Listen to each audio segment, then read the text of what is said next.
Hey, how you doing? Mark here from Online Guitar Lessons.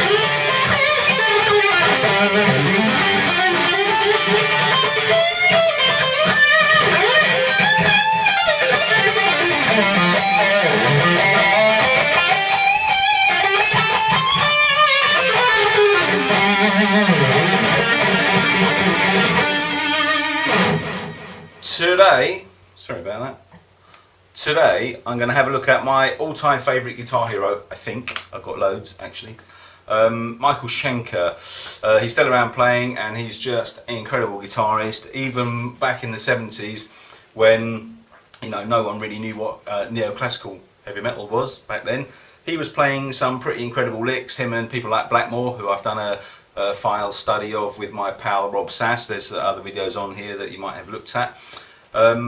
These two guys were pretty responsible in the 70s for some amazing playing through the 80s, and Schenker's still playing like a demon today.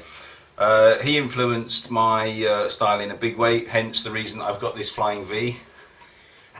Just seeing if you're paying attention. I have got a flying V, but me and my son resprayed it last summer, and I'll show you a picture of it.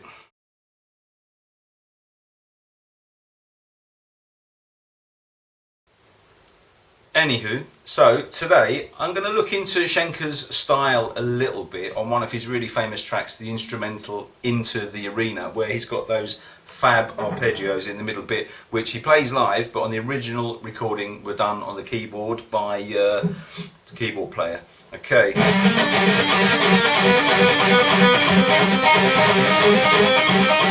Those bits. Okay, so let's have a look in a bit more detail, and then you can post all your hate comments and tell me how terrible I am and how I've destroyed Michael Schenker's playing and all his credibility.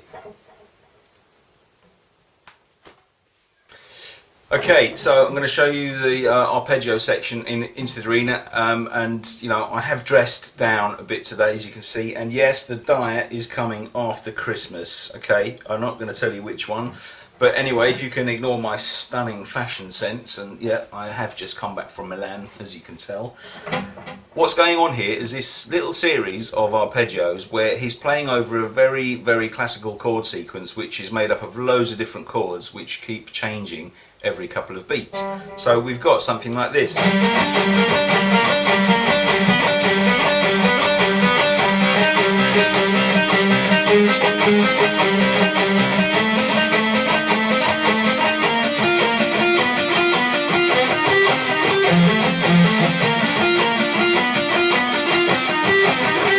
And then he goes into that.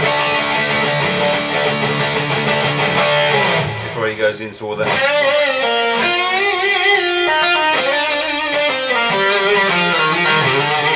But that's another video. So let's have a look at these arpeggios and see what's going on. I'm going to turn the delay thingy off, so that sounds a bit more like it. Okay, rather than explain to you what all these arpeggios are, because frankly no one cares, let's just see how we play them. So I'm going to start with a G minor. Oops, wasn't going to tell you that. 10th fret on the A string. Now what happens is these shapes are kind of based around typical arpeggio patterns where but they don't always create the arpeggio from the root note. Sometimes they'll be picking out different elements, so try not to think about too much what the chord is or why it might not look like an arpeggio that you're used to playing elsewhere. Just think about the pattern and see if you can suss out the best way for you to play it. Also, I'm going to talk about the picking here. What I do through years of playing and just general sort of my style is I tend to do pick down on both these strings, okay, and then up, because we've got two notes here. So let's just do the first one and I'll explain what I mean. 10th fret on the A, I'm picking down. 8th fret on the D, I'm picking down. So that's almost like a sweep. Okay, I'm not going. My hand is really relaxed. The next third note in this arpeggio is on the 12th on the D, so I've got that 8 and the 12 on the same string. So what I'm doing with my picking is I'm going down, down, up, okay?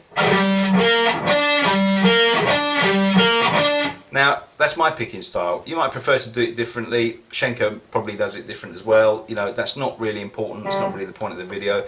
You know, there's no point trying to change your style to play one lick. If you've got a style that's developed and you're comfortable, stick with it. I always tell my students, you know, stick with these elements of technique that you're comfortable with, rather than trying to change your style, as long as you're, you know, making good note contact.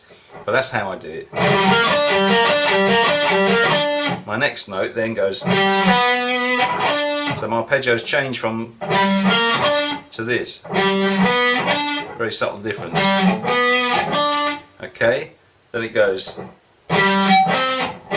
So now I'm doing 2 notes on the 10th fret, and then the 13 on the D string. So I'm going.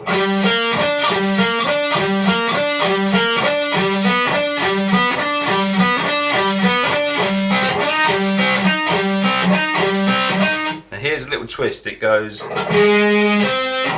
now I'm doing 11. Okay. And he does that for 2 beats. Then he goes back to where he was, 10, 10. Okay, so he goes 11 on the A, 10 on the A. Oh,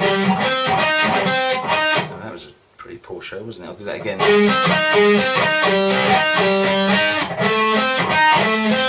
Now to add further chaos into the confusion, he's gone to the 12th fret.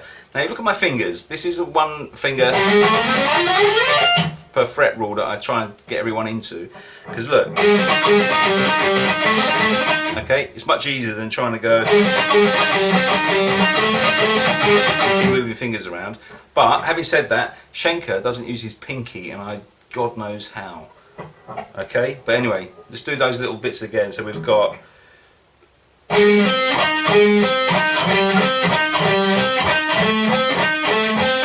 okay, that's the end of that section. Then he moves. Okay, so I'm going to go.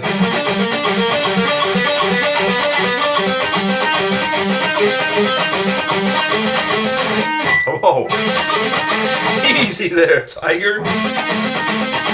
And then to the next bit, he goes. Okay, so we've got here 13 on the A. Then I'm going to do, let's put the proper fingers in there, come on. 14. That almost sounds kind of like diminished, doesn't it?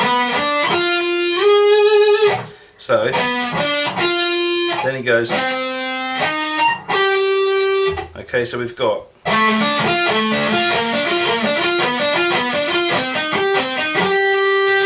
okay.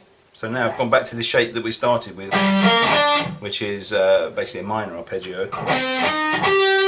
Okay, so here we've gone over to a C minor. I know I wouldn't say the chords and worry about them, but that's what it is, so deal with it. Okay, and then he's got this little repeating pattern that goes to there. So we've gone down to the E string now, 13, 12 on the A. Okay, so it's going. Oh my god, I keep going the wrong fingers.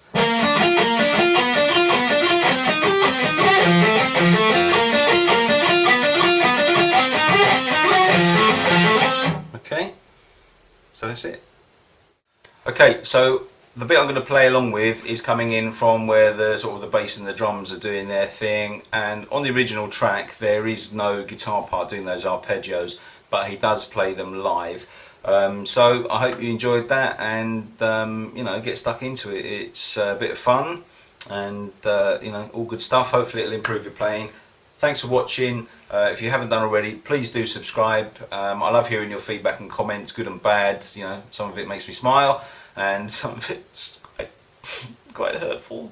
But I love you all. Please subscribe and enjoy, and let me know if there's anything you'd like to hear, see, watch, touch, taste, feel. Write me. Thank you. And here we go. Ready? 1, 2, 1, 2, 3, and.